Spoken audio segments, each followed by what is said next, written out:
Shutter speed. In the studio, your shutter speed will not affect your strobe exposure. I repeat, shutter speed does not affect exposure. So you can kind of ignore it, but not completely. So let's talk about that a little bit more.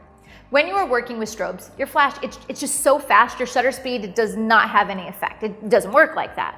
So what's nice in the studio, it's actually, shutter speed is one less variable to worry about. You set it and you forget it. But what do you set it to? Now, typically I recommend setting your shutter speed at or near your camera's sync speed.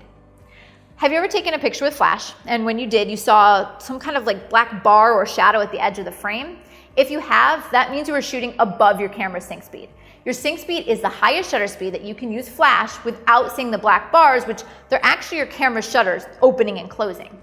Sync speeds vary from camera to camera. Typically it's about 1/200th of a second, but you're going to have to take a look at your camera's manual or do a quick online search to figure out what the sync speed is for your particular camera. Now, as a side note, some of you maybe are a little bit more advanced or you've read a little bit more. Yes, there are technically ways to shoot above your camera sync speed, but that's special settings, special gear, something called high-speed sync. Don't worry about it. It's really not necessary in the studio. Okay, so now you know you need to shoot at or slower than your camera's sync speed, but how low can you go? And typically I recommend staying just at your sync speed. For example, my camera, that's 1/200th of a second. Maybe I'll go to 1/160th of a second. But why can't you go as low as you want? Well, let me tell you a little bit of a story. In my very first storefront studio, I had a really small studio space. Low ceilings, fluorescent lights above, and someone had told me with studio lighting that shutter speed didn't matter. So I think my settings were usually somewhere like f5.6, 1/60th of a second, because shutter speed didn't matter, right? As long as I was below my sync speed. Well, I remember the first several months, maybe even a year in my studio, I was really frustrated because I thought that my printing lab was messing up. All of my pictures would come back and they had this weird green tint to them. And then one day I'm taking pictures in a session and my strobe doesn't fire. And I look at the back of my camera and I see a picture of my subject sitting there, lit and green. It was actually the fluorescent lights recording because my slower shutter speed was actually allowing the ambient light to record. And because it was fluorescent, it was giving me that weird tint. Here's what you need to know. This is what it means to you. The longer your shutter speed, the more your camera registers ambient light in the space. So when you're shooting at maybe a high ISO or wide apertures, this is going to be even more true. My recommendation is this. Try to find a way to reduce ambient light in the room, like dim, bright overhead lights, or maybe close curtains over windows, and then try to shoot at or near your sync speed. One way to double check to make sure you aren't getting any ambient light registering is, once you get your camera settings all right for the studio, turn off your trigger or unplug your sync cord and take a shot. And if the image shows up and there's a lot of light, you've got to do something to reduce more of that ambient light. All right, so we've talked a little bit about this concept of ambient light and shutter speed, but let's pop over and see shutter speed in action. I put my camera at its sync speed, which is 1/200th of a second. So let me just grab a shot to show you what it looks like. And I'm shooting at f8 ISO 100. If you take a look, everything looks great. But let's say that I accidentally mess up. I'm shooting and all of a sudden I accidentally dial so that my shutter speed is now 1/400th of a second. Let's take a look at what changes.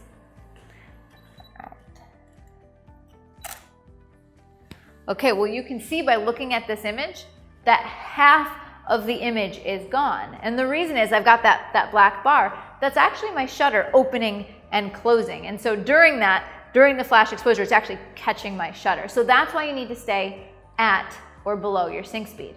But how low can you go in that shutter speed? Well, in a situation like this, let me lower my shutter speed and we'll just take a look, see if we see much difference, okay? So I'm at 1/200th of a second. Let's shoot one there. Now let's go to 1/125th, 1/60th, and 1/30th. If we compare these images, there is very little difference between them because again, your shutter speed doesn't affect your flash exposure. But let me give you an instance when it would. So I'm actually going to pretend I'm shooting in a studio space that has a large window to the left-hand side of the frame. And in fact, in many people's shooting spaces, they might be shooting in their living room, they might have a large bank of windows. So I'm actually going to bring in a constant light. This is a constant light and it's going to be quite bright, but it's not like it's simulating direct sunlight, just acting like a window. So let me shoot the exact same series again and take a look and see if now you can tell the shutter speed is going to make a difference and how. So let me go back up to 1/200th of a second. Okay, looks the same. 1/125th. 1/60th. And 1/30th. Here's where you start to see a difference. Look at the shadow side of the face. As we lower our shutter speed, slower and slower, what happens is it starts to let in more and more ambient light. So when I'm at a 60th of a second or at a 30th of a second, what's happening is that window light or the light source on the left-hand side of the frame is registering. So let me just show you a little trick. What I usually do is once I get my flash exposure how I want it to look, I turn off my strobe and then I take a frame. So I can actually see if any of the ambient light is registering. So turning off my strobe, the light is not going to be firing, it's just going to be taking an ambient light exposure. And if I look at this image, I see a fully exposed lit photograph. And it's not from the strobe, it's just from the light on the left-hand side of the frame. But as I increase my shutter speed faster and faster, it starts to cut this out. So let's go the other direction. 60th, it's a little dimmer. 1/125th of a second, I can see it a little bit, not too much. By 1/200th of a second, I don't see anything.